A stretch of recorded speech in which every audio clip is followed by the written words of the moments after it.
mau ngapain nih? Hari ini kita mau kegiatan Jaksa Menyapa. Sekarang kita udah nyampe di mana, Pak Awang? Kita sekarang sudah sampai di KPFM di Jalan Jenderal Sudirman. Ya. Oh ya. Ikuti keseruan kita hari ini. Oke, ayo.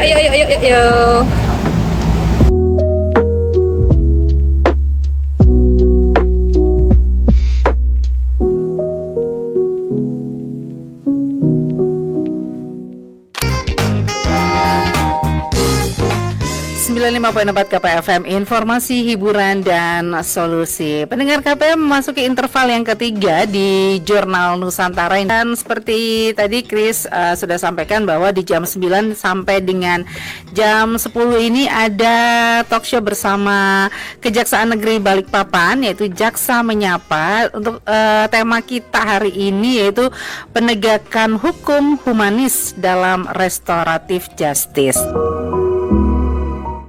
Mungkin banyak dari kita juga tidak mengenal hukum itu seperti apa. Ya, kita tahu bahwa ketika kita melakukan suatu kesalahan, ya kita akan dihukum. Melakukan suatu kesalahan pasti ada tindakannya, ya kan? Memang Mbak, ya, kalau kita bicara tentang hukum tadi seperti dikatakan di awal, mungkin agak pembahasan yang agak berat barangkali seperti itu.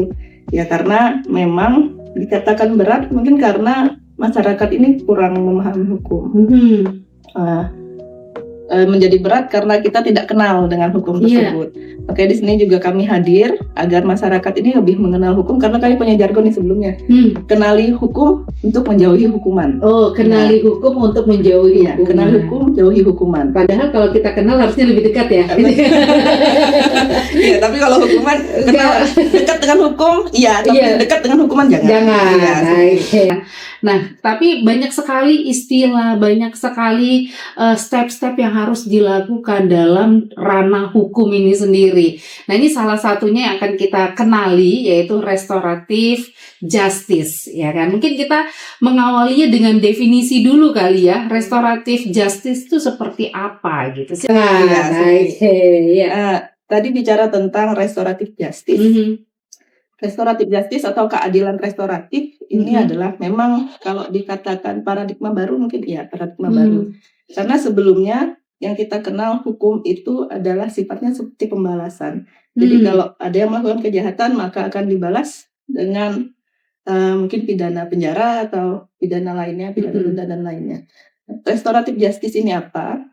Restoratif justice ini adalah suatu pendekatan dalam hukum penyelesaian masalah yang lebih menekankan kepada pemulihan keadaan, melibatkan dari korban, pelaku, dan masyarakat sekitar yang terdampak oleh kejahatan. Jadi seperti namanya sendiri, restoratif itu berasal dari restore, yang berarti mengembalikan. Jadi mengembalikan ke posisi atau ke kondisi semula sebelum kejahatan terjadi.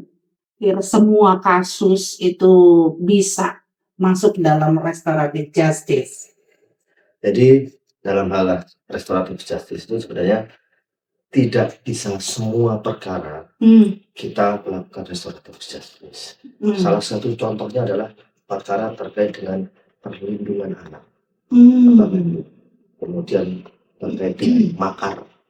Makar itu apa itu? Makar itu dia ibaratnya mempunyai niat untuk mengkudeta atau bertentangan dengan pemerintah secara langsung, seperti contoh terkait dengan perlawanan terhadap negara dengan kekerasan atau kelompok kriminal bersenjata. Tapi baru niat. Niat dalam makar itu sudah dapat dilakukan pidana. Jadi dalam perkara tertentu itu tidak dapat restoratif justice. Jadi sebenarnya Bapak Jaksa Agung ini dia memberikan suatu ide pemikiran hukum yang progresif. Jadi melihat bagaimana terkait dengan overcrowded-nya rutan atau lapas, kemudian melihat terkait dengan bagaimana opini masyarakat terkait kok cuma mencuri coklat, kok cuma mengambil sadar, kok cuma mengambil susu harus dipenjara, padahal dia itu untuk menyambung hidup. Jadi Bapak Jaksa Agung mengeluarkan dari ide-ide progresif itu, mengeluarkan yang namanya Peraturan Jaksa Agung nomor 15 tahun 2020 terkait dengan penanganan perkara dalam penghentian penuntutan menggunakan restoratif justice. Tapi tetap ada hukum yang harus dilewati dari si pelaku ya kan. Nah, mungkin bisa dijelaskan lebih detail aja ya untuk masalah restoratif justice dalam tindak pidana berarti ini ya. Oke.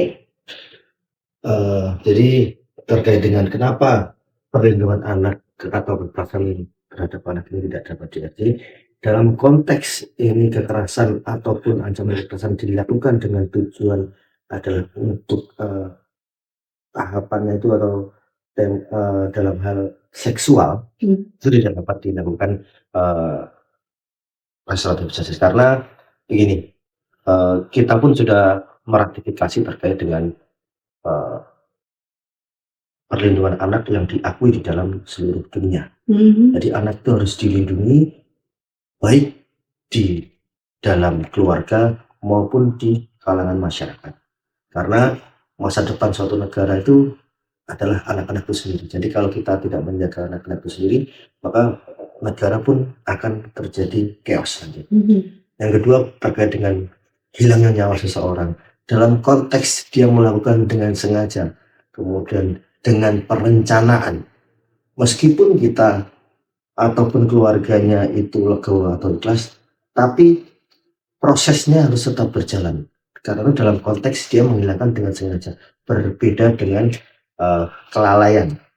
Contohnya dalam beberapa case yang sudah dilakukan oleh kejaksaan baik di Balikpapan maupun di seluruh Indonesia, itu terkait dengan kecelakaan lalu lintas. Tapi harus dilihat dulu proses terjadinya kecelakaan bagaimana. Apakah dia menggunakan drugs ataukah dia dalam kondisi mabuk? Maka menurut hemat kami dengan mempertimbangkan nurani, mungkin tidak tepat untuk dijadikan restoratif justice, kecuali dia dalam hal kelalaian yang memang dia sudah berhati-hati, yang namanya musibah kita juga tidak tahu di jalan. Iya kan. Jadi di dalam pasal 5 dalam perja tersebut itu mengatur beberapa syarat rambu-rambu bagi kami untuk tindak pidana yang bisa dilakukan RJ.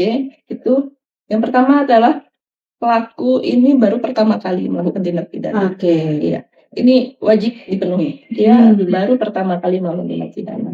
Kemudian yang kedua, tindak pidana ini diancam dengan pidana, diancam dengan tindak pidana paling lama 5 tahun. Ya. Hukumannya maksudnya itu? Hukumannya paling lama 5 tahun penjara. Penjara. Atau hanya diancam dengan pidana denda. Itu bisa dilakukan RJ. Bisa dilakukan RJ. Kemudian juga apabila ada kerugian di sini, kerugian material, paling banyak tadi seperti saya bilang sebelumnya, paling banyak itu 2.500.000 rupiah. 2.500.000 rupiah. Kalau ini tidak terpenuhi, berarti tindak pidana itu tidak termasuk dalam kategori yang bisa di-RJ-kan. Kemudian, apabila sudah masuk nih ke dalam kategori-kategori yang ada tadi, ya seperti juga tadi dikatakan oleh Pak Awang, jaksanya, penegak hukumnya harus juga bisa memilih dan memilah. Maksudnya, pada saat dia melakukan tindak pidana ini kondisinya seperti apa sih? Apakah memang seperti tadi kita contohkan pencurian ini apakah dia melakukan tindak pidana tersebut, pencurian tersebut karena mungkin untuk bertahan hidup, karena ditakan ekonomi. Kalau dia tidak mencuri, dia tidak makan hari itu. Ya ini ya kalau kita berbicara tentang pendekatan yang humanis, harusnya ini bisa kita pertimbangkan kan seperti itu. Tapi kalau memang itu pekerjaannya dia, maksudnya dia setiap hari mencuri, lihat orang lengah sedikit mencuri, ya mungkin walaupun terpenuhi kategori ini, sepertinya juga tidak cocok untuk dilakukan RJ kan seperti itu. Jadi kita ada penilaian juga di sini.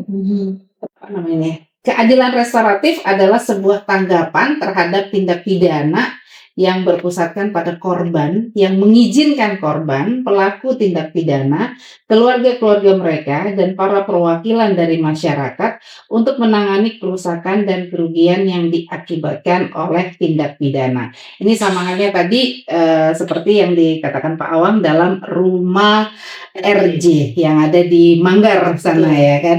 Nah ini memang keadilan restoratif ini